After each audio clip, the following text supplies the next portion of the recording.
பிறர் மீது அக்கறை இல்லா தன்மையை ஆண்டவர் கண்டிக்கிறார். அக்கறை இல்லாத ஒரு நிலை இன்றைய சமூகம் நாம் விழித்துக் கொள்ள வேண்டும். அக்கறை இல்லாத ஒரு நிலையில் நாம் வாழ்ந்து கொண்டிருக்கிறோமா என்பதை சிந்திக்க இன்றைய 3 வாசகங்களும் நமக்கு அழைப்பு விடுகிறது. இன்றைய முதல் வாசகத்திலே ஆமோஸ் இறைவாக்கினர்கள் எப்படியெல்லாம் ஏழை எளிய மக்களை சுரண்டி அவர்களை காயப்படுத்தி நாம் பணக்காரர்களாக அல்லது மகிழ்ந்திருக்க முடியும், ஏழை எளிய மக்களை துன்புறுத்தி எவ்வாறு மகிழ்ச்சியாக இருக்க முடியும் என்று சொல்லி இந்த பணக்காரர்களை ஆமோஸ் இறைவாக்கினர் அவர்களை ஆண்டவருடைய குரல் கொண்டு அவர்களுக்கு எதிர்குரல் கொடுக்கிறார். கிடையிலிருந்து வரும் ஆட்டுக்குட்டிகளையும் மந்தையிலிருந்து வரும் கொழுத்த கன்றுகளையும் உண்போருக்கு ஐயோ கேடு என்று சொல்கிறார்.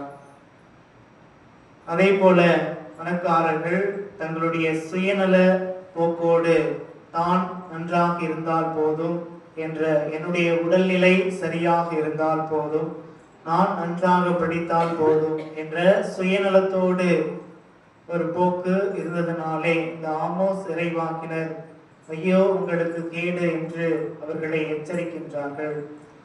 அதே போல திருத்துதர் பவுல் இன்றைய 2ஆம் வாசகத்திலே கடவுளின் மனிதனாகிய நீ பொருள் ஆசையிலிருந்து தப்பி ஓடு என்று சொல்கிறார்.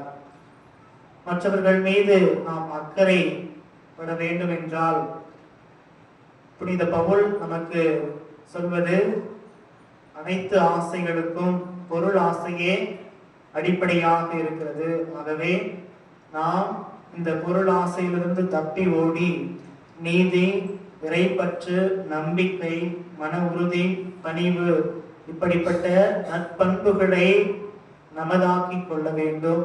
அப்பொழுதுதான் நாம் மற்றவர்கள் மீது அக்கறை உள்ளவர்களாக, அன்பு காட்டுபவர்களாக நாம் மாற முடியும் என்று சொல்கிறார். இன்றைய நற்செய்தியிலும் ஆண்டவர் இயேசு கிறிஸ்து ஒரு ஏழை, ஒரு பணக்காரர், எவ்வாறு பணக்காரருடைய வாழ்வு எப்படிப்பட்டது என்றால் ஒவ்வொரு நாளும் புது புது ஆடையை உடுத்தி கொண்டு ஒவ்வொரு நாளும் கொடுத்த விருந்து, நல்ல சாப்பாடு, டெய்லியும் நல்ல சாப்பாடு. ஆனால் அவனுடைய பக்கத்தில் அவனுடைய வாசப்படியில் இருந்த ஒரு ஏழையை அவனால் கண் கூட எடுத்து பார்க்காத நிலைக்கு அவன் இருந்து விட்டான். ஆக அக்கறையில்லா ஒரு நிலையை ஆண்டவர் நமக்கு முன்பாக வைக்கின்றார். நாம் நம்முடைய இந்த வாழ்க்கையிலே நாம்